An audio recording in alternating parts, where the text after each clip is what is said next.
En el palacio de Chonrun reinaba un silencio extraño. No era solemne, era de duelo. Incluso el reloj parecía latir con cuidado, como si supiera, aquí ya no caben las risas ni las palabras fuertes. El palacio, siempre lleno de copas y vestidos, se detuvo. Como si aguantara la respiración. Detrás de unas puertas altas, tras una cortina pesada de terciopelo, sentada en una habitación oscura, estaba ella, la joven emperatriz de Austria, María Ludovica. Su espalda recta. Su postura casi real. Casi. Solo las manos decían la verdad. Temblaban. Apretaban un pañuelo arrugado, roto, gastado. Igual que ella. Sus dedos lo estrujaban una y otra vez, como si allí pudiera esconder su dolor. Pero el pañuelo ya no era pañuelo. Era un trozo de tela triste. Un testigo callado de una rabia que no se podía decir. ¿Qué le quedaba a una mujer a la que le quitaron todo? El amor. El calor.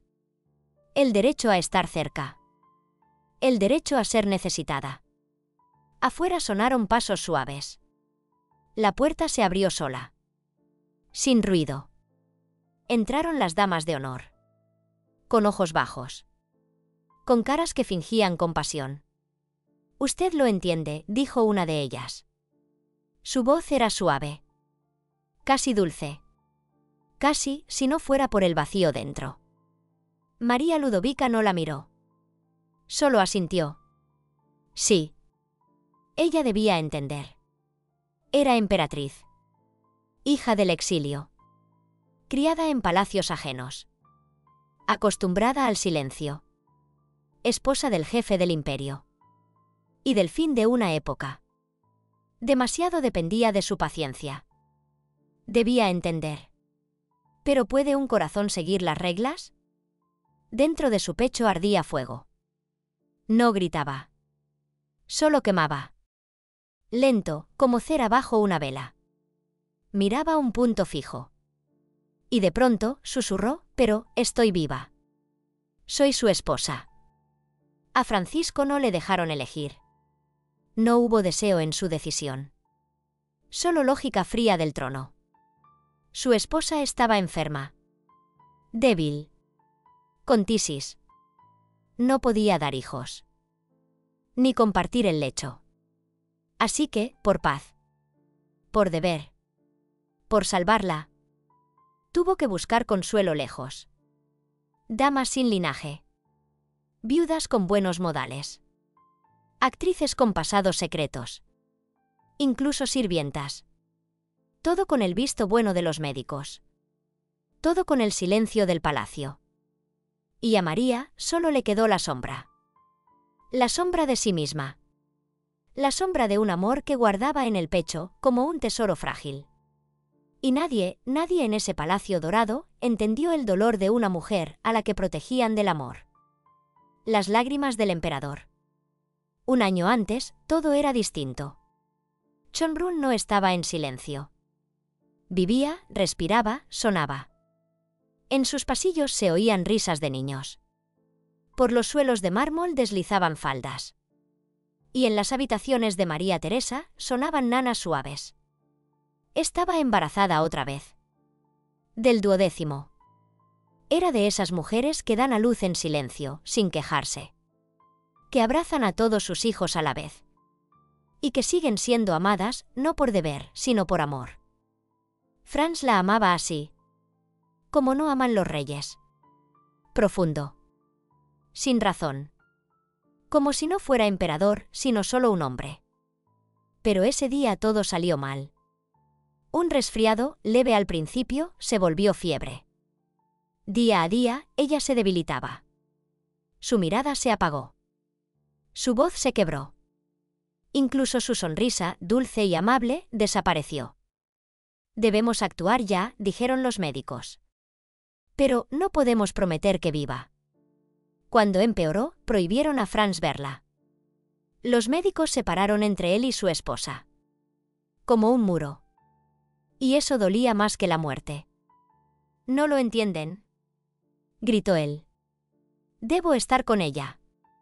Es mi esposa. Eso solo la empeoraría, respondían. Tiene que esperar. Y entonces, él empezó a escribir. Una tras otra, cartas cortas, temblorosas. Mi esposa amada. No duermo del miedo. Cada noche temo lo peor. ¿Puedes averiguar cuánto durará esto? ¿Podrías arreglar que nos veamos? Solo un momento. Esperaba su respuesta. Como se espera una noticia en guerra. Pero no llegó. ¿La vio? Sí. Pero ya sin vida. Cuando las puertas se abrieron, él corrió dentro. Como si pudiera salvarla. Pero ya era tarde. María Teresa yacía sobre almohadas. Callada. Pálida como porcelana. Con una leve sonrisa. Se fue en paz. Sin gritos. Sin palabras. Franz cayó de rodillas. Agarró su mano. Besó sus dedos. Susurró algo, sin sentido, con desesperación. Como si rogara a la muerte. No la soltaba. No oía a nadie. Amor mío. Estoy aquí. No te vayas. Los sirvientes miraban en silencio. Algunos lloraban. Alguien dijo en voz baja. Se ha vuelto loco. El emperador no dejó que tocaran su cuerpo. No permitió que se la llevaran. Ni al amanecer. Ni cuando las velas se apagaron. Llamaron al hermano. El archiduque Carlos entró en la habitación. Miró un rato. Luego se sentó junto a Franz en el suelo. Le puso una mano en el hombro y le dijo, no como a un rey, sino como a un hermano. Ya no hay salvación, Franz. Tienes que dejarla ir. Pero no puedo, susurró el emperador. No puedo vivir sin ella. Y sin embargo, la soltó. No de inmediato. No sin dolor. Con un grito que todo Schönbrunn recordaría. Después del funeral, Franz desapareció. Se encerró en sus habitaciones. Cerró las ventanas. Dicen que no comía. Solo pedía papel. Escribía cartas al vacío. Y luego salió. Seco. Canoso. Extraño. Pero de nuevo, emperador.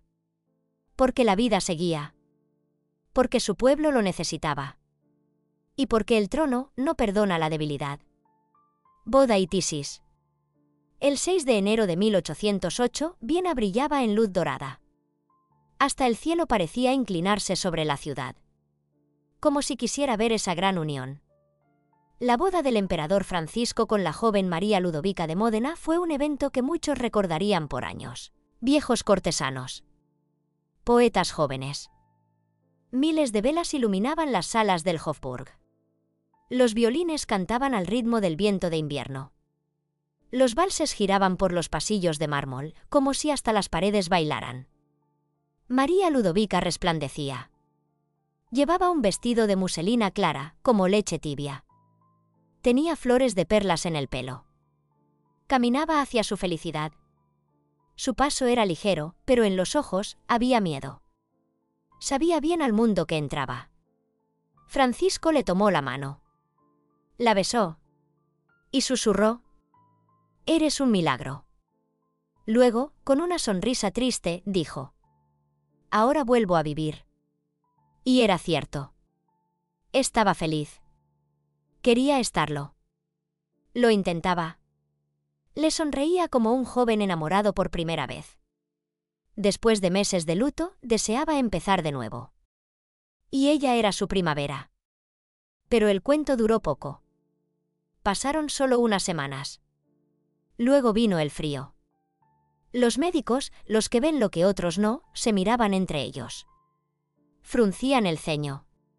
Susurraban. La emperatriz se cansaba más y más. Perdía el color. Tosía. Tos seca. Tos dura. Los sirvientes lo notaban.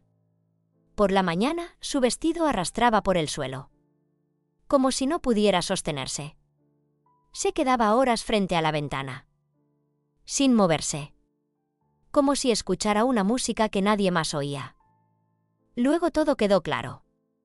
Su Majestad, dijo el médico mayor, bajando la cabeza, la emperatriz tiene síntomas de tisis. Debe guardar reposo total. Sin montar. Sin fiestas. Sin esfuerzo físico. Hizo una pausa. Y tener hijos, por desgracia, es imposible. Un embarazo sería mortal. Francisco no respondió. Apretó el sillón con tanta fuerza que sus nudillos quedaron blancos. María lo supo más tarde. Por las caras. Por las frases no dichas. Algo en su pecho se rompió. ¿No podré tener hijos?, le preguntó a su vieja dama. Los médicos no lo aconsejan, Su Alteza. Es peligroso. Ella guardó silencio. Luego se levantó.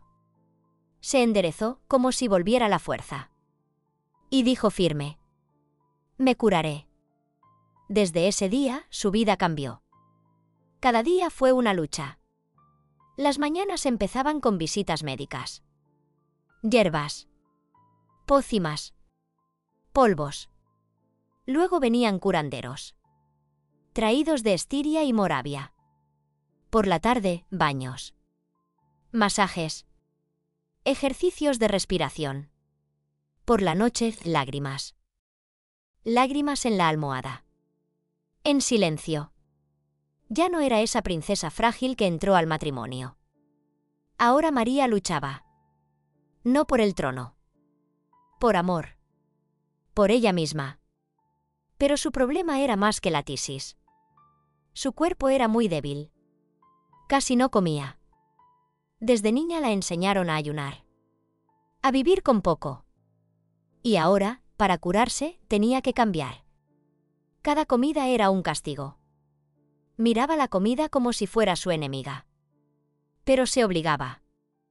Debe ganar peso, decían los médicos. El peso es la clave para curarse. Y un día, en una cena tardía, Francisco le sirvió vino. Ella sonrió. Sincera. Por primera vez en mucho tiempo. Y le dijo: ¿sabes? Si hace falta, incluso engordaré. Seré gorda por ti. Francisco rió. Y la besó en la sien. No sabía, nadie lo sabía, que no era una broma. Era una promesa. Su forma de luchar. Su intento de ser una esposa real. Viva. Amada. A pesar de todo. Amor por decoro. Al principio, Francisco lo intentó de verdad. Se conmovía con su lucha. Con su deseo de estar a su lado. Con esas palabras sinceras: engordaré por ti. Le tomaba la mano. Le besaba la frente. Se quedaba con ella largo rato. Como si creyera que el cariño podía vencer la enfermedad. Pero el imperio no seguía las leyes del corazón. El imperio pedía herederos. Pasó poco tiempo. Francisco empezó a cambiar. No de golpe. Poco a poco. Ya no entraba a su cuarto cada noche. Las visitas de la mañana eran rutina. Sus palabras trataban más del Estado y menos de su salud. Lo entendió. O se lo hicieron entender. Consejeros.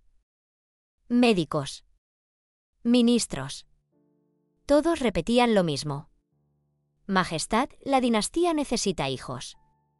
Herederos. Un legado. Y si María Ludovica no podía darle eso, debía buscar consuelo. Con cuidado. Sin escándalo. Dentro de los límites permitidos. Entonces volvieron a aparecer las damas especiales. Viudas con reputación intachable. Criadas jóvenes con mirada limpia. A veces, actrices traídas por orden secreta. Fingían estar allí para un festejo. Todo era por las apariencias. Por la calma del palacio. Y María Ludovica callaba. Pero entendía. ¿Cómo entendía?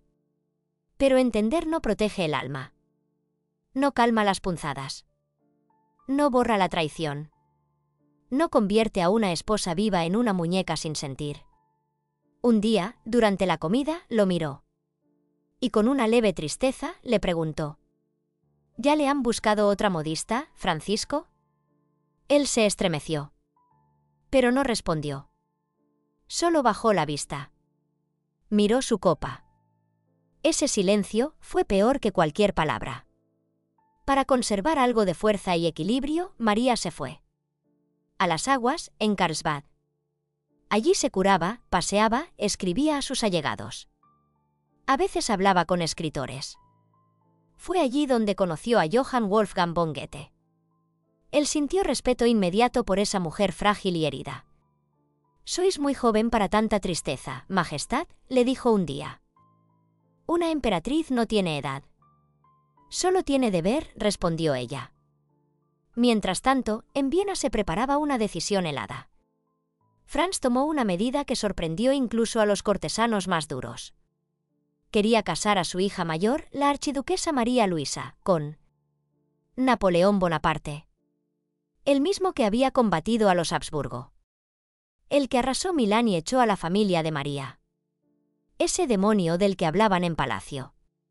Cuando María Ludovica escuchó los rumores, no se contuvo. Napoleón destruyó mi casa, mi infancia, mi patria. ¿Y ahora debo ser su suegra? Su voz temblaba de ira. Nadie se atrevió a responder. Pero no sirvió de nada. La decisión ya estaba tomada. En marzo de 1810, María Luisa fue enviada a París. El día era gris, con nieve y viento. La ciudad callaba. Viena no salió a las calles. Nadie quería ver a la hija de los Habsburgo marchar hacia los brazos del enemigo. La exreina de Nápoles, abuela de María Luisa, la despidió con desprecio. Solo me faltaba esto, ser familia del demonio. María Ludovica lo seguía todo desde lejos. Por cartas. Por rumores. Por intuición. Sintió que ahora sí, su corazón empezaba a morir. No por la enfermedad, sino por no poder defender lo sagrado, su familia. Su amor. Su dignidad. La emperatriz se volvía sombra. Bella, delicada, invisible. Y nadie intentó devolverle la luz. La primavera llegaba despacio a Carlsbad. Las montañas se derretían. El vapor subía de las aguas termales. El aire, lleno de minerales y humedad, no olía a curación, sino a olvido. Allí, lejos de Viena y de las miradas pesadas, vivía ahora la emperatriz. Como apartada. Como retirada. Pero aún joven. Aún viva. Aún con esperanza. María Ludovica seguía su tratamiento. Al principio, con disciplina. Se levantaba a tiempo. Tomaba infusiones amargas. Cumplía cada orden médica. Aún luchaba. Pero cada día, hablaba menos. Lo que más esperaba eran cartas. Cada mañana preguntaba a la doncella: ¿hay algo de Viena? A veces solo había un gesto en silencio. A veces un sobre, firmado por el médico o el canciller. De Franz, cada vez menos. Cada vez más fríos. Las cartas eran secas. Como vino viejo, sin sabor. Hablaban de todo. Y de nada. Política. Eventos en la corte. Salud de las niñas. Ni un mía. Ni un tuyo. Solo un usted y un con los mejores deseos. Ella las sostenía sin abrir. A veces las quemaba en la chimenea, sin leer. Y un día, en la calma de la noche, mirando al fuego, le dijo a la condesa Esterházy: «Creo que ya no amo a mi esposo». «¿Por qué creo?», preguntó ella, muy suave. María Ludovica sonrió, apenas. «Porque todavía lo sueño. Pero siento que ya no es mío». Y sin embargo, en 1814, cuando el ejército francés cayó, cuando Napoleón abdicó, y su suegra frustrada vio a Europa respirar al fin, sus ojos volvieron a brillar. Cayó. Al fin cayó, dijo en voz baja. Eso significa que tenía razón. Al menos, en algo. La llamaron a Viena. No como esposa enferma, sino como símbolo de victoria. Como señora del mundo. Recibía a los invitados del Congreso de Viena. Valses. Fuegos artificiales. Máscaras. Decían que ninguna dama llevaba la tiara con tanta elegancia. Que ninguna sonrisa era tan serena y tan deslumbrante. La emperatriz está radiante. Parece una estatua viva. Es la joya del Congreso. Pero detrás de los aplausos y las perlas se escondía la agonía. Era el último resplandor. Como una flor que florece justo antes de morir. La enfermedad no se había ido. Sus hombros estaban más delgados. Sus labios más pálidos. La tos volvía cada noche. Ya no hablaba de curarse. Solo decía, en voz baja, escriban, si pueden. Aunque sea uno. Necesito algo vivo. El 7 de abril de 1816, María Ludovica murió. Tenía solo 28 años. En la habitación, donde olía a medicina y lavanda, se apagó en silencio aquella que un día susurró, por ti, estaré gorda. Y lo cumplió. Francisco estaba a su lado. Sentado al pie de la cama. Miraba cómo se apagaban esos ojos, donde antes había luz. Y no dijo nada. Solo apretó su mano. Su última mano viva. Cálida. Y cuando su aliento se detuvo, él se enderezó. Se quitó el guante. Besó su frente. Y dijo, adiós, mi dulce. Los sirvientes esperaban un grito. Una caída. Un llanto, como la vez anterior. Pero no hubo nada. Solo un silencio denso. Sus lágrimas ya no eran tormenta. Eran costumbre. Homenaje. No dolor. Sobrevivió también a esta esposa. Y medio año después, se casó otra vez. Después de la muerte de María Ludovica, cuando ya se habían quitado los cortinajes del luto y los espejos vieneses volvían a reflejar bailes y recepciones, surgió una nueva oportunidad para una alianza dinástica. En silencio, entre bastidores, tras los muros delgados de las embajadas y bajo la luz de las velas en los despachos diplomáticos, comenzaron negociaciones discretas. La pregunta era simple, ¿quién sería la próxima emperatriz de Austria? La respuesta podía ser inesperada, una rusa. La gran duquesa Catalina Pavlovna, hermana menor de Alejandro, era viuda y estaba libre. Mujer de gran inteligencia, de carácter vivo, criada en la corte severa de la emperatriz María Fiodorovna, comprendía bien el precio de los matrimonios entre monarcas.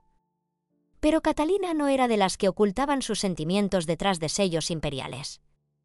No jugaba con la intriga.